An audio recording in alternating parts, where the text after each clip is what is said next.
Olha aqui. O Jair Bolsonaro decidiu... Que verbo vou usar, Bob Furuia? Comemorar. Né?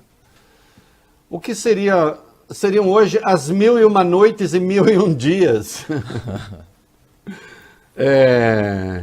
de desatinos. Né? E aí então haverá uma sequência de eventos que necessariamente vão acabar despertando o interesse da justiça eleitoral, porque dinheiro público será usado para exaltar um governo que vive em permanente campanha eleitoral. Será muito difícil fazer a distinção entre aquilo que eles consideram ser, conquistas do governo e aquilo que é pura propaganda. Olha aqui, deixa eu dizer uma coisa para vocês. E eu tratei desse assunto hoje de manhã aqui na Band News FM. Governos têm tarefas a cumprir, tarefas que são de caráter administrativo. Você pode fazer ali, o governo seja bom, seja ruim, você faz um levantamento. Então vamos ver os índices, como está a inflação, como está o crescimento, como está o investimento público, como está o investimento estrangeiro, como está o investimento do capital nacional, privado, e assim vai. O mercado de emprego. E você vai avaliando, então, se o governo funciona, não funciona, se as ações encetadas pelo poder deram certo ou não. Né? E você tem governos que são bons, governos que são ruins, e assim vai. É próprio da democracia. E quando o governo é ruim, tio? Quando o governo é ruim, troca na eleição. Bob Furuia. Não tá bom? Troca na eleição. E se o governo cometer algum crime de responsabilidade, no caso da legislação brasileira, há o caminho do impeachment da Lei 1079. Se o presidente cometer crime comum, há o caminho via Procuradoria com a licença da Câmara para que, então, se processe o presidente no Supremo Tribunal Federal. Né? No caso do impeachment, o julgamento se dá no Senado, no caso do crime comum, se dá no Supremo, e pronto. São as regras do jogo. Olha aqui, o balanço do governo Bolsonaro, evidentemente, não é bom. Escolham aí um critério, qualquer que seja, e não é bom. Né? Ainda que fôssemos pegar a pauta supostamente liberal, porque na cabeça do Paulo Guedes, por exemplo, juntaram-se liberais, ele seria a expressão desse liberalismo. Eu já disse aqui 500 vezes, um liberalismo atrasado de meados do século passado. Né? Então, se juntariam ali o liberalismo dele com o conservadorismo do presidente. Isso aqui se chama conservadorismo, que na frente, de cara, é puro reacionarismo.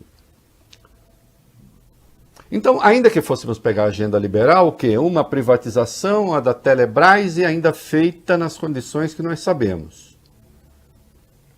Uma privatização que lembrou mais um arranjo entre potentados do que propriamente uma privatização. Né? Desta vez sim, com uma montanha de dinheiro público. E não é o BNDES financiando só. É dinheiro público mesmo, é investimento público de verdade. Né? Privilegiando ali alguns eleitos. Então, no terreno da privatização, não aconteceu quase nada. E nós vamos ver que o Paulo Guedes hoje vem com nova conversa, porque ele é o rei do malabarismo, do ilusionismo e da prestidigitação. Só que já não está enganando mais ninguém. Né? Ou muito poucos, pelo menos. Então, no campo liberal, não tem nada de excepcional a exaltar. Né? A reforma administrativa que pode sair, já sai uma reforma administrativa completamente descaracterizada, pelo menos daquilo que seria a coisa realmente importante, que é o controle dos gastos públicos. Então não tem. É um governo que já não tinha agenda antes, a não ser conversa mole, e à medida que foi se escorar no Centrão e buscar apoio no Centrão, aí então virou apenas um gestor das demandas do Centrão. que eu quero dizer com isso, Bruno Capozzi e Bob Furruia, é o seguinte. Ainda que fosse um governo normal, então é um governo normal. É um governo normal ruim. Ah, tio, normal ruim? É, normal ruim.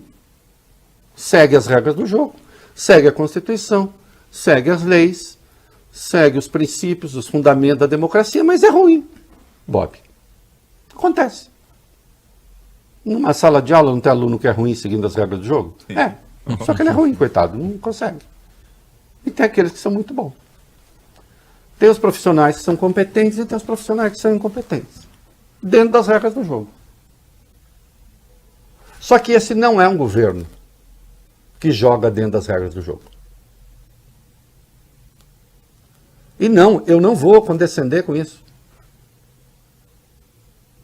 Nós temos um governo que passou 3 anos pregando golpe.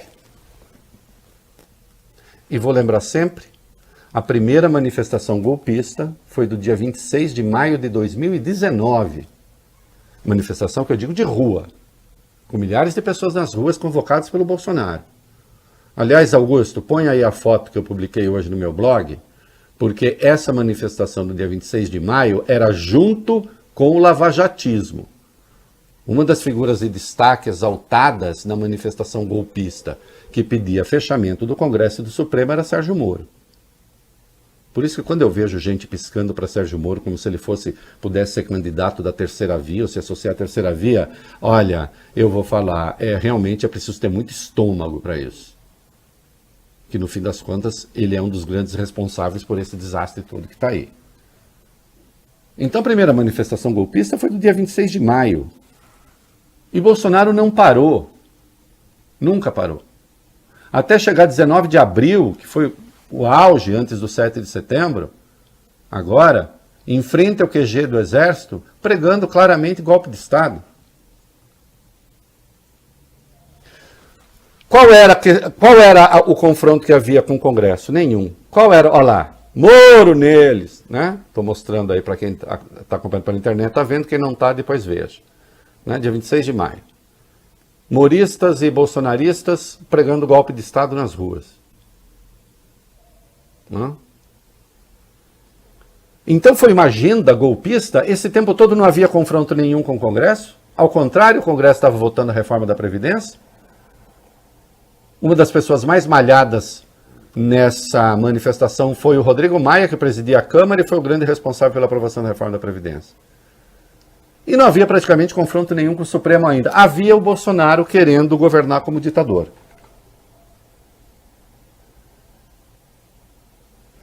Então não me venham com balanços administrativistas, porque por aqui não passa nem mesmo, atenção, nem mesmo o juízo que, ao destacar as incompetências do Bolsonaro, coloca em segundo plano o seu golpismo. O seu golpismo está em primeiro plano. Primeiríssimo plano. Entendem?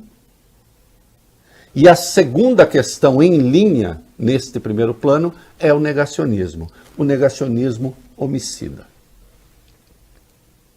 Do qual ele não abriu mão até agora, e no discurso de hoje, dos 1000 dias, o negacionismo voltou.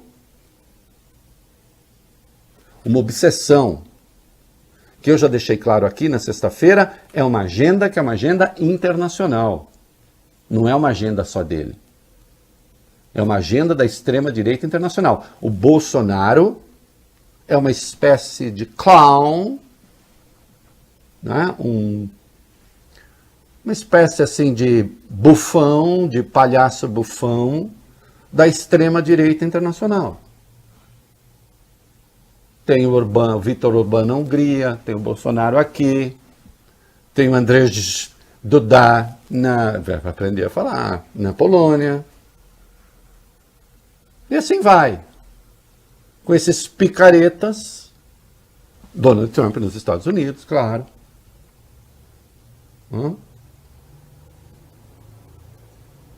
E essa agenda negacionista, ela é internacional, mas só o Brasil passou o ridículo de transformar em política de Estado, em política pública de saúde, o kit Covid. E imprensa, para de dizer que não há comprovação de que funciona. Isso está errado. Há comprovação de que não funciona. É diferente. Entenderam? Há comprovação de que não funciona. Não são a mesma coisa? Não, essa segunda questão é muito mais grave. Porque a primeira você lida ainda com uma hipótese. Uma hipótese. Esta segunda, a hipótese já foi testada e negada. Não funciona. Então, olhem aqui, eu não estou aqui para concluir essa introdução do editorial, eu não estou aqui para dizer que, gente, não importa, o Bolsonaro tem bons números, mas há o negacionismo, há o golpismo. Não, ele não tem bons números. Os números são péssimos. Eu estou falando uma coisa ainda mais séria. Não usemos a incompetência dele para esconder aquilo que é ainda mais grave. Golpismo e negacionismo. Não é? E claro, nos 1000 dias, estão aí, né? O Pedro Guimarães, o mais novo encovidado da turma que foi para Nova York, anunciou que a Caixa Econômica vai dar um empréstimo, uma nova oferta de crédito, que pode ser contratada por meio de aplicativo, de até R$1.000 para as pessoas pobres. Ele gravou um vídeo quase chorando. O Pedro Guimarães emocionado é uma coisa bonita de se ver, o Bob Furuia. É uma coisa assim, é um ator mesmo. É um ator, um ator. É um ator, vocês sabem que essa coisa de ator, o meu querido Bruno Capozzi, tem duas grandes escolas de representação. A do Brecht e a do Stanislavski. Né? Momento cultural. Teve delay aqui no computador. A do Brecht, a do Stanislavski é quando você realmente assume o papel, Bob Furuia. Você quer fazer o espectador pensar que você é aquilo que você está representando. Entendeu? Você incorpora o personagem. Né? Você busca uma lagoa de emoção, como se diz, e você entra no personagem. Então é preciso que o cara no teatro diga, ele é aquilo mesmo, eu acredito que ele é. Por algum momento eu estou acreditando que ele é. A escola do Brecht tem o distanciamento brechtiano, Bob. O ator tem que representar, mas o tempo todo ele tem que falar com a plateia. Isso aqui é teatro. Eu quero que você tenha claro que isso aqui é teatro, eu estou buscando a sua consciência. Eu estou representando uma ideia aqui. E, portanto, o ator tem sempre um aspecto, digamos assim, que ele é meio farsesco. O Pedro Guimarães, o Bob, ele busca ser do tipo Stanislavski. Ele quer se emocionar. Ele quer nos convencer. Só que quando o Pedro Guimarães tenta nos convencer falando como ele se emociona vendo o povo, Bob Furuia, ele acaba virando um ator brechtiano, mas sem querer, entendeu? Porque você fala assim, não cola, não orna. Não orna. A Caixa, que hoje virou um dos aparelhos do bolsonarismo no Estado brasileiro. Né? E tem uma coisa agora, que um programa criado no Ministério das Comunicações para promover a inclusão digital no país, Bob, obriga os beneficiários a assistir propagandas do governo antes. Então antes você passa pela propaganda do governo, só depois você consegue. Olha lá. São maneiras que eles estão tentando para ver se consegue ampliar essa popularidade do Bolsonaro e tirá-lo da bolha. Porque na bolha ele vai muito bem. Quer dizer, até na bolha, nós vamos ver, ele está caindo um pouco. Né? Com o seu negacionismo absurdo. Que fique a síntese. Bolsonaro, nem a ruindade espetacular do seu governo, que você divide com Paulo Guedes e outros, anula a questão central. O ano que vem são 33 anos de eleições diretas. Bastaram menos de 3 anos, nós tivemos menos de 3 anos do seu governo, bastaram 2 anos e meio, menos até, e o país foi obrigado a discutir se haveria golpe ou não.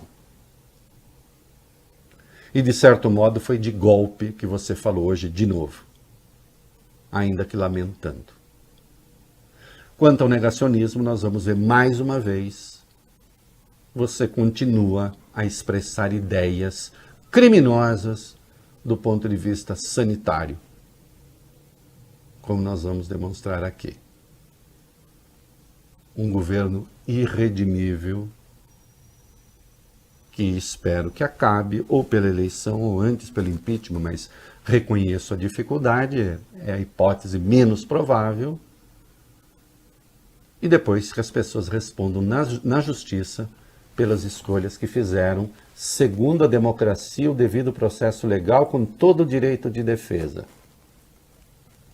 E quando forem para a cadeia, será com direitos humanos. Porque todos merecem, até vocês.